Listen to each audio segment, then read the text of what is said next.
Buenos días, hermanos. Bendiciones del Señor. Vamos a continuar con esta serie de conferencias acerca de los atributos de Dios. Y para este tiempo vamos a estar estudiando la justicia de Dios. Cuando se piensa en los atributos de Dios, uno de los primeros que surgen a la mente son el amor de Dios, la bondad de Dios, la fidelidad de Dios. Y es entendible ya que estos atributos producen fácilmente alivio, consuelo, felicidad al alma del creyente. Ahora, cuando se habla del atributo de la justicia de Dios, este no trae precisamente buenos pensamientos, ya que para muchos pensar en un Dios como juez que aplica con firmeza su veredicto para salvar a unos y condenar a otros es un pensamiento un poco difícil de procesar para muchos. La justicia de Dios es uno de los atributos que muchas veces es tergiversado o dejado de lado por el hecho de ser un poco difícil de entender. Además, que es menos estudiado que otros atributos como el amor de Dios. Así que comprender este atributo es de gran importancia en la vida de todo creyente. Conocer la justicia de Dios es fundamental porque revela la base misma del Evangelio. La justicia de Dios resalta la realidad del pecado humano y la imposibilidad de que el hombre se justifique a sí mismo frente a un Dios que es perfectamente justo. Este atributo subraya la necesidad absoluta de la gracia y la misericordia, mostrando la magnitud del sacrificio de Jesucristo en la cruz como el único medio por el cual la justicia de Dios se satisface. Y de esa manera los pecadores son reconciliados con Él. Comencemos entonces con el estudio de este gran atributo y sea el Señor ayudándonos a comprender que su justicia es esencial para reconocer la profundidad del amor y la provisión divina en la obra redentora de Cristo ofrecida a través de la fe en Él. Vamos a iniciar entonces definiendo este atributo. Comencemos definiendo el sentido del término, la palabra justicia. Esta palabra significa equidad, rectitud, integridad. La idea presentada es la conformidad a un estándar. Ese es el sentido del término justicia. La justicia significa dar a cada hombre lo que le corresponde basado en la conformidad o falta de conformidad a un estándar. Como antecedente histórico, tenemos que el concepto de justicia se deriva del antiguo mercado de esa época. Una mujer entraría al mercado y se acercaría a un comerciante para comprar una medida de grano. El comerciante vertería una medida de grano en un lado de una balanza. Luego tomaría un peso metálico correspondiente y lo colocaría en el otro lado de la balanza. Este peso se convertía en el estándar por el cual se mediría una cantidad equivalente de grano. Si el comerciante veía que el grano pesaba menos que el estándar, agregaría más grano a la balanza hasta que ésta estuviera equilibrada, hasta que estuviera recta, que fuera justa. Entonces, ambos lados de la balanza estaban justos, lo que significaba que ambos lados estaban en perfecta conformidad entre sí. Esa es la definición del término justicia. Miremoslo ahora desde el lado de las Escrituras, a la luz de la palabra de Dios. El salmista declara que justicia y juicio son los cimientos del trono de Dios. Es decir, Él mismo es recto, justo y verdadero. La justicia es esencial para su ser mismo y caracteriza todo lo que Dios hace.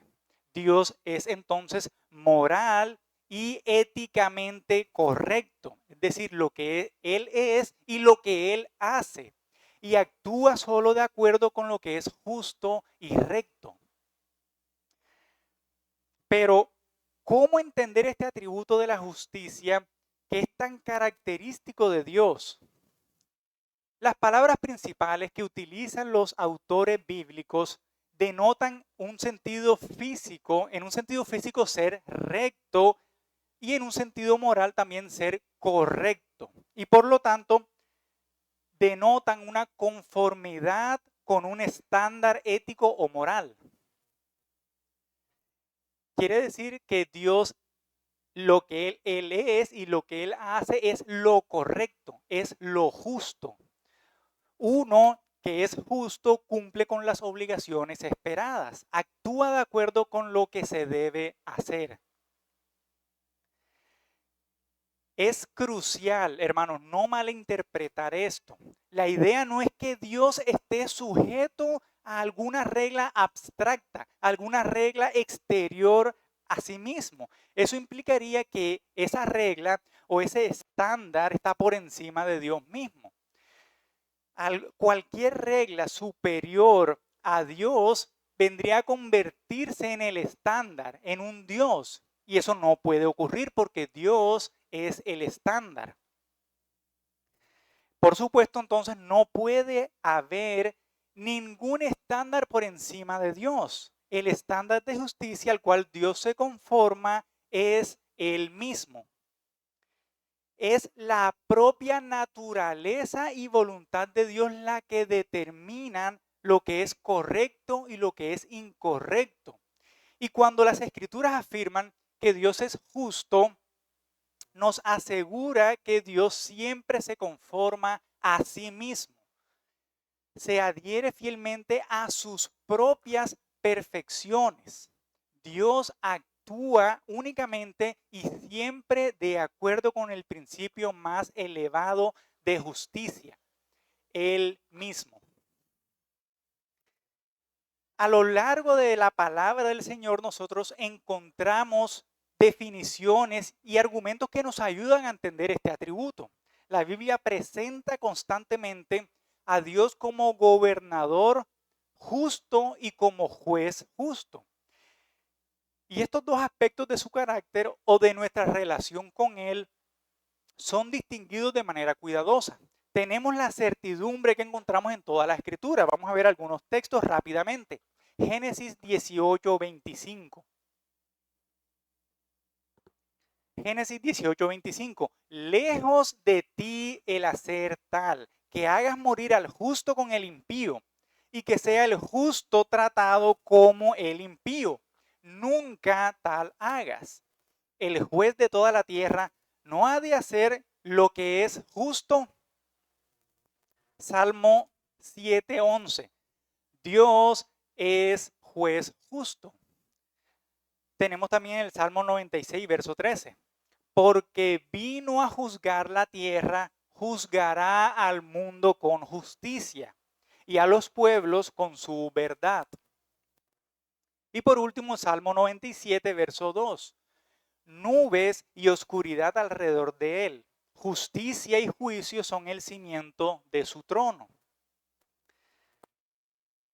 Tenemos entonces que con respecto a la justicia de Dios, estos textos nos muestran que a pesar de la prosperidad de los malvados y de las aflicciones de los justos, se expresa en todo lugar la convicción de que Dios es justo, de que de alguna manera y en algún lugar vindicará Él sus tratos con los hombres y mostrará su justicia en todos sus caminos, ya que es justo en todas sus obras. Eso es lo que nos enseñan las Escrituras acerca de la justicia de Dios. Y hay una pregunta que surge comúnmente cuando estudiamos la justicia de Dios, una pregunta muy importante. ¿Hay injusticia en Dios? Es una queja común encontrar a personas que dicen que Dios es injusto porque salva a unos y condena a otros. Pero la verdad es que tenemos amplio sustento escritural para contradecir eso. El mismo apóstol Pablo escribió acerca del tema para contradecir toda queja o argumentación acerca de que Dios es injusto. Romanos capítulo 9, versos 13 al 16. Un texto bastante conocido. Como está escrito, a Jacob amé, mas a Esaú aborrecí. ¿Qué pues diremos? ¿Que hay injusticia en Dios? En ninguna manera. Pues a Moisés dice, tendré misericordia del que yo tenga misericordia y me compadeceré del que yo me compadezca. Así que no depende del que quiere ni del que corre, sino de Dios que tiene misericordia. Luego de este pasaje, la pregunta que muchos se hacen es, ¿por qué aborreció a Esaú? ¿Por qué fue Dios injusto con Esaú? Y bueno, la pregunta más importante debería ser, ¿por qué amó a Jacob? Ambos hermanos aún no habían nacido. Ambos eran ya pecadores. Ninguno de los dos había cometido ni bien ni mal, pero desde su nacimiento, desde su concepción, ya eran pecadores. Y la respuesta de Pablo es clara. No hay injusticia en Dios, sino misericordia, la cual ejerce de manera libre y soberana en su voluntad. En la voluntad de Dios, Él decide otorgarle a unos misericordia e impartir justicia a otros. Hay una anécdota del teólogo Sproul que ejemplifica muy bien esta relación entre la justicia y la misericordia. Dice el teólogo Sproul, en mis primeros años enseñando, cuando estaba tomando un nuevo lugar como profesor, en donde no había enseñado antes y tenía la responsabilidad de enseñar a 250 alumnos nuevos una materia obligatoria de introducción al Antiguo Testamento. Durante la primera clase, el primer día, les di el programa de estudio y les expliqué los requerimientos y todo lo demás. Yo ya había enseñado lo suficiente como para saber que esos muchachos son como abogados que se conocen todos los vacíos legales que les favorecen, por lo que yo les dije que iba a ser sumamente claro, sumamente específico con lo que quería de ellos. Les dije, tienen que entregar 3 trabajos, uno cada mes, 30 de septiembre, 30 de octubre y 30 de noviembre. El primero entonces estaba para entregarlo el 30 de septiembre y les dijo, tienen que estar en mi escritorio puntual a las 12 del mediodía. Y si no está allí, tendrán un 0 por esa tarea. A menos que estés confinado en una cama de hospital o en la enfermería o por muerte de un familiar inmediato, no de tu perro y cosas así. Les detallé todo y les pregunté a todos, ¿entendieron las reglas? Todos respondieron sí. Llegó entonces el 30 de septiembre. 225 estudiantes llegaron con sus trabajos a tiempo. 25 de ellos no cumplieron con el plazo pactado y estaban aterrorizados, estaban llenos de miedo. Ellos vinieron y empezaron a suplicarme, decían, oh profesor, no hicimos bien la transición del colegio a la universidad como debíamos hacerla. No manejamos bien nuestro tiempo, no pudimos terminar el trabajo a tiempo. Por favor, no nos reprueben esta tarea. Denos una extensión, permítanos un tiempo más. Y allí estaban llorando con lágrimas de cocodrilo. Y les dije, ok, está bien. Les daré unos días más para terminarlo. Les doy 2 días más de extensión, pero no lo vuelvan a hacer. Ok, no lo haremos, respondieron. Y luego empezaron a darle gracias, diciéndole que usted es maravilloso, usted es el mejor profesor. 2 días después tenía todas sus tareas en mi escritorio. Llegó ahora el 30 de octubre, segunda tarea. Esta vez 200 estudiantes cumplieron con su tarea a tiempo. 50 de ellos no la trajeron. Y él les preguntó, ¿dónde están sus tareas? Y respondieron, oh profesor, esta tarea tenía como fecha la misma semana en que debíamos entregar todas nuestras tareas a los otros profesores. Además, acabamos de regresar de un puente feriado que nos distrajo demasiado. Me dieron toda clase de excusas y hubo lloro y crujir de dientes. Por favor, denos una nueva oportunidad. Les dije, ok, pero esta será la última. Será mejor que no lo hagan de nuevo. Les estoy diciendo ahora, no hagan nuevamente esto porque reprobarán. ¿Está claro? Dijeron, sí, claro que sí, profesor. Y de forma espontánea, dice Sproul, la clase empezó a cantar. Te amamos, profesor Sproul, sí, te amamos, eres el mejor profesor. Y de repente era el profesor favorito de todos. Y tuvo esa tremenda reputación hasta el 30 de noviembre, cuando tenían que entregar la tercera tarea. Y esta vez solo 150 muchachos trajeron su tarea. 100 de ellos la pasaban de maravilla, sin ninguna preocupación. Venían relajados, echando chistes, no pasaba nada.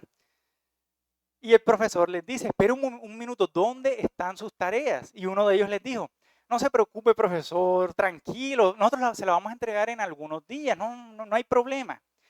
Y les dije, ¿qué? Y respondió, no se preocupe, todo está bien, nosotros vamos a cumplir en unos días con la tarea. Así que el profesor empezó a llamar a lista. ¿Cuál es tu nombre? El que había respondido, tranquilo, no pasa nada. Respondió, Reyes. Dije, Reyes, bueno, tienes 0. Arrieta, ¿dónde está tu trabajo? No lo tengo, profesor, 0. Rivera, ¿dónde está tu trabajo? No lo traje, profesor, tienes 0. ¿Cuál suponen que fue la reacción? Furia total en el salón. Luego, una voz grita al fondo del auditorio. ¿Pueden adivinar qué fue lo que gritó? Pero eso no es justo. Eso fue lo que gritó con todo el furor de su voz. Le dije, Rivera, ¿qué acabas de decir? Dijo, profesor, yo dije que eso no es justo. Y le respondí, entonces, tú estás buscando justicia, quieres que sea justo contigo. Quisiera recordarte, Rivera, que la última vez tú también estabas con tardanza. ¿Es correcto eso? El segundo trabajo lo entregaste con tardanza. Él respondió, sí, lo entregué tarde. Y yo le dije, ok, voy a darte justicia. Te voy a poner un 0 por ese trabajo. 0 en este y 0 en el anterior que entregaste tarde. Le puse 2 ceros a ese estudiante. Y le dije a los demás, ¿alguien más desea justicia? Todo el auditorio enmudeció. Nadie dijo una sola palabra más. ¿Qué estaba pasando aquí? Lo que estaba pasando es que cuando recibimos misericordia una vez, nos emocionamos, alabamos a Dios, la recibimos 2 veces y decimos, cuán maravilloso es su bondad, qué grande Dios tenemos. Pero para ese momento empezamos a asumir que merecemos misericordia. Empezamos a presumir de eso. Y sin pestañear empezamos ahora a demandarla. Empezamos a pensar que Dios nos debe misericordia. La diferencia básica entre justicia y misericordia es que nunca, pero nunca Dios nos debe misericordia. Dios nos debe justicia, pero su misericordia es de manera voluntaria. Dios nunca está obligado a actuar con misericordia o gracia, que es una forma de misericordia también. Y es que la misericordia es, por definición, voluntaria. Y en el minuto que pensamos que Dios nos debe misericordia, debe sonar una campana de alerta en nuestras mentes para avisarnos que ya no estamos pensando más en misericordia, estamos pensando en justicia. Así que, hermanos, la justicia no es misericordia, ni la misericordia es justicia, porque pertenecen a categorías distintas. Por un lado tenemos todo lo que es justicia, todo lo que es recto, todo lo que es justo, lo que es equitativo. Y por otro lado tenemos todo lo que no es justicia, justicia y no justicia. Y dentro de la categoría de lo que no es justicia está la misericordia y está la injusticia. La misericordia no es injusticia, pero sí está dentro de la categoría de lo que no es justicia. Así que Dios a unos imparte justicia y a otros les ofrece misericordia, pero nunca Dios es injusto.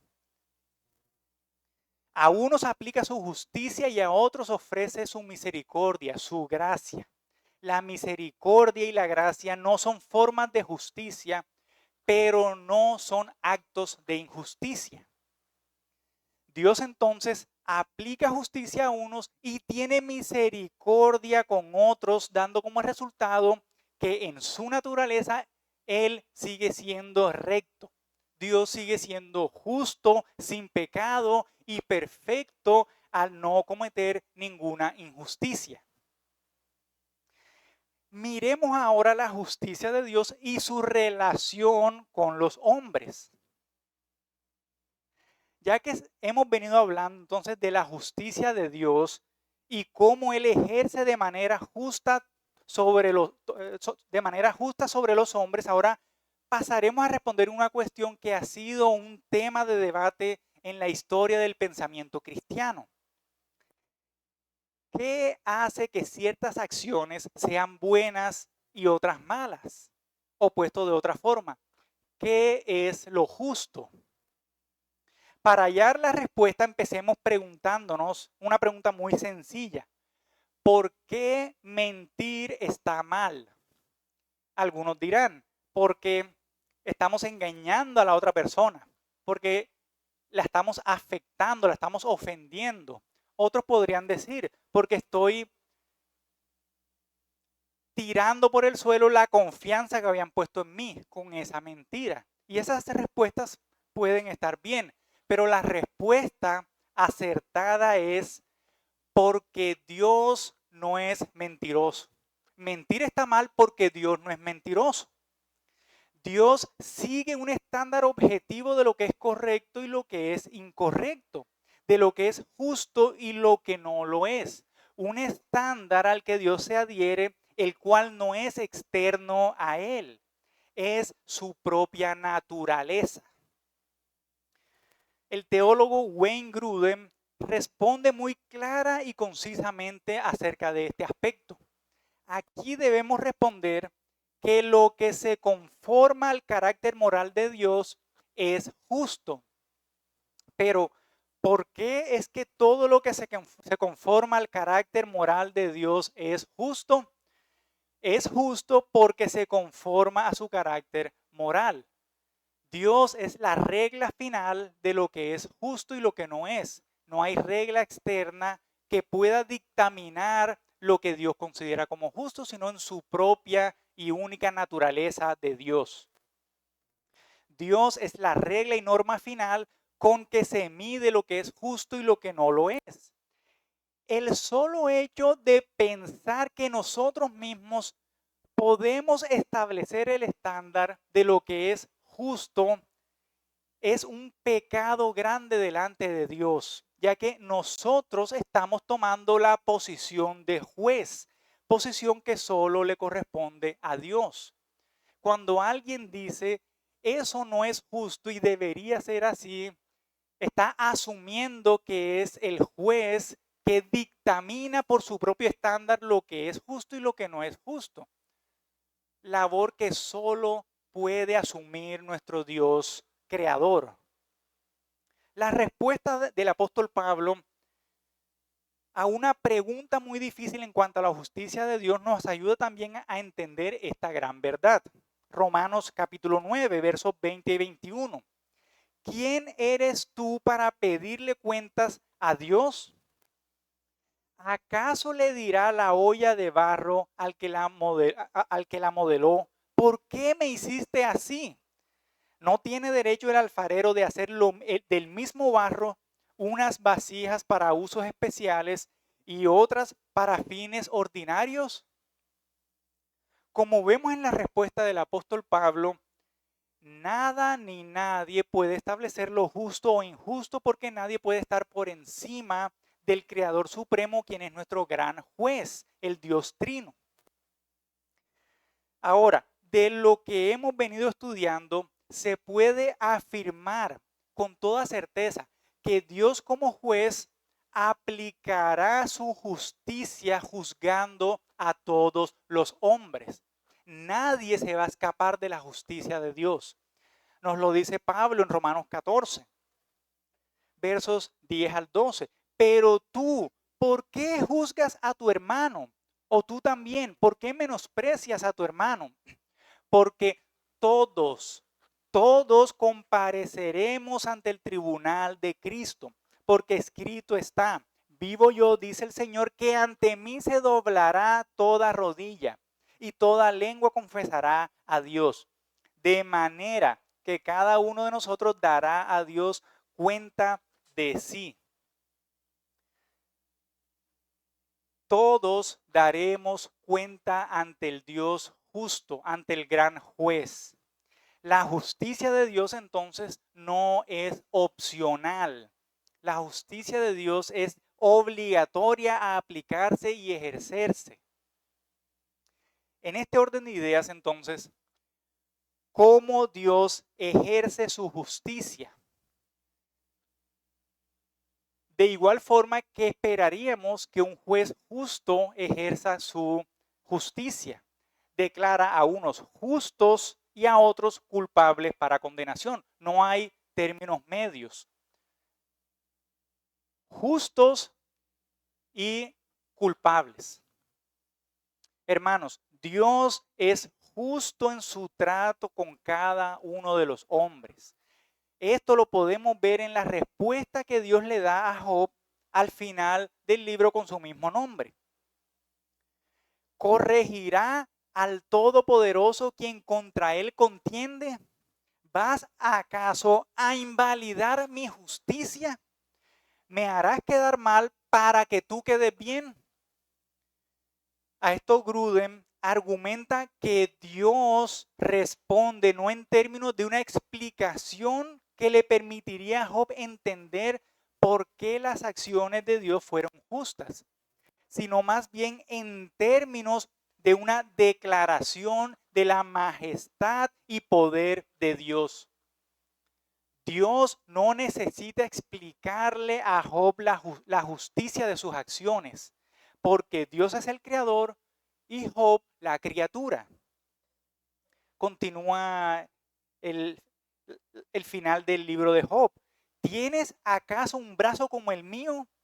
¿Puede tu voz tronar como la mía? ¿Alguna vez en tu vida le has dado órdenes a la mañana o le has hecho saber a la aurora su lugar? ¿Puedes elevar tu voz hasta las nubes para que te cubran aguas torrenciales? ¿Eres tú quien señala el curso de los rayos? ¿Acaso te responden, estamos a tus órdenes? Le has dado al caballo su fuerza. ¿Es tu sabiduría la que hace que el halcón vuele y que hacia el sur extienda sus alas? Y miren la respuesta de Job cuando comprende la supremacía y majestad del gran juez de todo el universo. Job responde, ¿qué puedo responderte si soy tan indigno? Me tapo la boca con la mano. De oídas te había oído, mas ahora mis ojos te ven. Por tanto me aborrezco y me arrepiento en polvo y ceniza. Nuevamente se observa claramente la grandeza con que Dios ejerce su justicia, la cual es justa y es recta delante de Dios mismo, y nosotros, sus criaturas, solo podemos inclinar nuestros rostros y humillarnos en la grandeza de la justicia perfecta de Dios. En uno de sus últimos sermones, al teólogo R.C. Sproul se le hizo una pregunta muy interesante, quizás difícil para algunos de responder. Una pregunta que hacía referencia a la justicia de Dios y al infierno. Le preguntaron, ¿qué pasaría si un día despiertas en el infierno? Esta fue su respuesta. Les aseguro, no quiero terminar en el infierno. Pero una cosa sé con certeza. Si eso pasa, si me he engañado todos estos años y si soy uno de los que dicen, Señor, Señor, no hice esto y aquello, y Él me mira y me dice, apártate de mí, retírate, no te conozco, y me envía al infierno, continúa diciendo, bueno, si sé algo de teología, yo sé que si me envía al infierno esta misma noche, no podría levantar queja alguna contra Él, porque yo sé que he sido culpable de traición. Cada vez que he pecado, he afirmado mi voluntad sobre su voluntad, la voluntad de mi Creador. He declarado que yo soy soberano, no el Señor Dios. He pecado contra el Ser Santo e infinitamente justo, quien no me debe nada. Y si me despierto en el infierno, me daré cuenta que solo he recibido lo que mi vida merecía. No crueldad, no injusticia, sino perfecta justicia. Hermanos, todos, absolutamente todos somos merecedores del infierno. Desde el día que nacemos en este mundo caído, todo lo que hacemos es pecar. Todo lo que hacemos es lo contrario a lo que Dios quiere que hagamos. Por esa razón, nadie puede alcanzar el estándar perfecto que la justicia de Dios demanda. Nadie puede alcanzarlo. Es un estándar supremamente alto. Así que si en estos momentos te encuentras sin Cristo, déjame decirte que no vas a alcanzar lo requerido para satisfacer la justicia de Dios, para ser hallado justo delante de Dios. A todos aquellos que están sin Cristo, todos aquellos que el Espíritu Santo no mora en sus vidas, su justicia no va a ser suficiente. Su justicia propia no alcanzará para cubrir las demandas de Dios. En este instante, tú estás gozando de la misericordia de Dios en tu vida. Pero no creas que esa misericordia Dios te la debe. No creas que eres merecedor de esa misericordia. Y no pienses ni por un segundo que esa misericordia será para siempre. Porque llegará un día, mis hermanos, llegará un día en donde ya no habrá misericordia para ti, sino juicio. Juicio del gran juez. El gran juez de todo el universo te juzgará por cada una de tus obras, por cada palabra soez que salió de tu boca y por cada mal pensamiento que tuviste. Y el veredicto será culpable y tu sentencia será pagar con tu vida en el infierno por la eternidad. Pero la buena noticia es que aún hay esperanza. Aún hay misericordia y gracia de este lado del cielo. Para todo el que se arrepiente y cree en Cristo Jesús como su Señor y Salvador. Todo el que llega a los pies de Cristo en humildad y fe puede tener la plena confianza y la certeza de que cuando se presente delante de Dios en su gran tribunal, podrá decir que Cristo es su justicia. Podrá decir, Señor, no me presento con mi justicia propia, me presento por la justicia de Cristo Jesús. Eso es lo que se conoce en teología como el glorioso intercambio. Y este glorioso intercambio sucedió gracias a la muerte de Cristo en la cruz del Calvario por nosotros, por todos aquellos que se arrepienten, en donde todos nuestros pecados fueron lavados por la sangre de Cristo y su justicia perfecta es ahora nuestra justicia. Por eso es un glorioso intercambio. Cambiamos nuestra justicia manchada, imperfecta, débil, insuficiente. La cambiamos por la justicia perfecta de Cristo, quien nunca pecó, quien cumplió a cabalidad cada una de las leyes de Dios.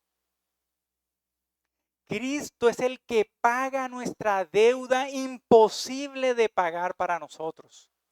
Cristo es el que cumple y satisface lo que la justicia de Dios demanda. Perfección. Él es el perfecto Cordero de Dios que quita el pecado del mundo. Y nosotros solo podemos humillarnos delante de la grandeza de nuestro Señor y recibir la justicia de Cristo por la fe en Él.